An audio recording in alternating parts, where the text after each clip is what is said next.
Hi, this is Cheating Fire. In today's video, you will learn about a tool that we all have access to that is more beneficial than budgeting or even investing. That tool that I've mentioned, I'm going to call it your money mindset. We're going to discuss something I've created I'm calling the expenditure gradient. Essentially, this is how we view money and how we make expenses. So let's look at some background.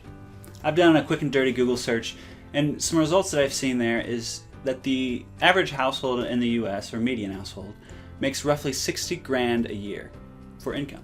And one study I looked at shows that 55% of people self-report that they are living paycheck to paycheck or accumulating debt. Another study I looked at suggests that 80% of workers are also living paycheck to paycheck. And at the same time, 73% of people are reporting that they have a positive perception about their financial and math skills. Now there's obviously a discrepancy here. Either people aren't applying their financial and math skills, or they've simply misappropriated their confidence. So let's get into the expenditure gradient. Now in this gradient, I've identified 8 different spenders, varying from the impulse buyer all the way up to the non-spender. So let's take a look at what this means for you, how this might apply, and maybe where you might see yourself or where I see myself. Now I'm going to start with the impulse spender. Now this is a person who when they hear a commercial, maybe it's a pizza commercial, they call them up, they buy in. They go to the store without having anything in mind to buy, and yet they leave with a shopping cart full. This is the person who finds a shirt they like, and then they go home and they try to stuff it in their closet amongst all their other shirts. A person who has a lot of waste, a garbage can that is full week to week. The next person in our expenditure gradient is this trend or status spender. This is the person who is trying to keep up with the Joneses. They're able to save, but it's only so that they can splurge on things that make them look good or appear as though they are richer than they are. This is the person that's going around in fancy clothes, expensive cars, a nice house, and yet a few years later, they're bankrupt. And ultimately, they can't even maintain their facade. The next person up in our expenditure gradient is a person who considers their coming promotion or their bonus. So they decide they're going to reward themselves because bonus season is coming. So that influx of cash goes right out. Now all the people I've talked about so far are mostly going to be operating in debt. This is part of that 80% of that workforce. And keep in mind, this is virtually regardless of income.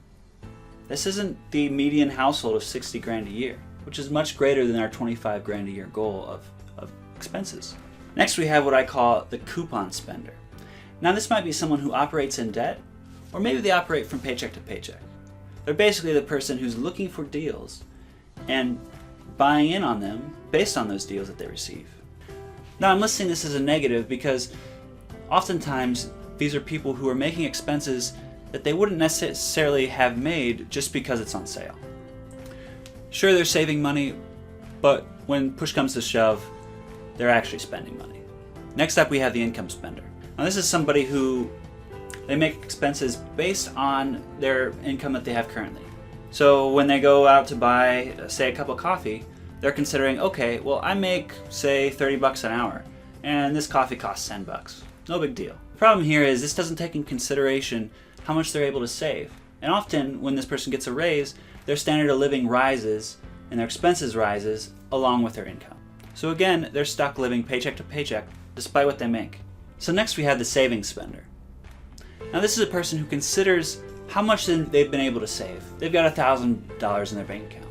So that means, hey, I've done well, I'm going to reward myself, so let's go ahead and buy some things. And their savings goes down. Now on the positive end of this, moving out of the paycheck to paycheck realm and into more of a growth realm, the savings spender could also be somebody who considers, well, I was able to save 10 bucks this week. Maybe that took 30 hours of work after my expenses. So if I go out and buy that cup of coffee, well, that means that cup of coffee is worth 30 hours of work. I'm going to pass. Next up, we have the investment spender. This is a person, when considering that cup of coffee, they're going to consider, okay, well, this isn't only going to impact my savings now, but that cup of coffee in 7 years could be worth 2 cups of coffee.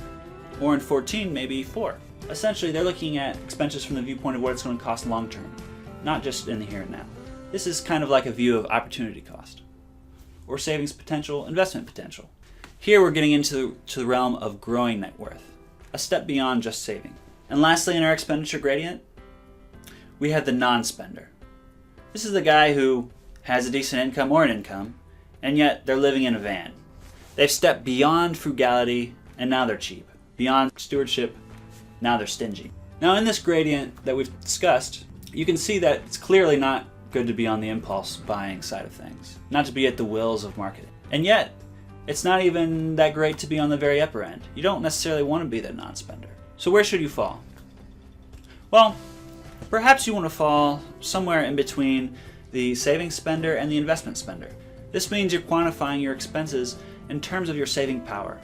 And ultimately, you want your saving power to increase. This will be something that keeps you out of debt, that grows a safety net that keeps you out of risk of family emergencies. This is something that'll put you in the financial position to really look at investments or how to pay off maybe those student loans or mortgages and approach a future of some nice investing. Now the critique here is, well, when I make an expense, I don't want to think about things. You know, what you're doing, you're putting so much thought into every little expense you're making. Your electricity, as you're walking through a store, the food you buy. But the reality is, these mindsets, that once you fine-tune them, it really becomes more of a philosophy. It's something you do naturally. In fact, I would argue that once you critique your mindset in a way that affects your life positively, you'll actually think about your expenses less because it's not a stress factor. We can't be at the whims of marketing. There's no point in keeping up with the Joneses. An upcoming promotion or bonus, that's a great time to get ahead on your savings. Those coupons that are for things that you wouldn't need to buy anyway, it's best not to waste the time cutting them out. So let's leave the realm of the 80%. People who live paycheck to paycheck or in debt. People who don't have a safety net, who have no plan for saving for their family's college, who has no plan for saving for their family's future, who are going to work for 40 plus years and miss out on that opportunity for things that really matter to them. It comes down to knowing the true cost of what you're spending. What are you giving away? How much value is your freedom? So I hope when we're reviewing this expenditure gradient, you're able to put things in front of you. Take a step forward. Improve your money mindset. And ultimately, invest in what matters to you. Now, if you've liked this video, stay tuned for more videos about money mindsets. And don't forget to like, comment, and subscribe.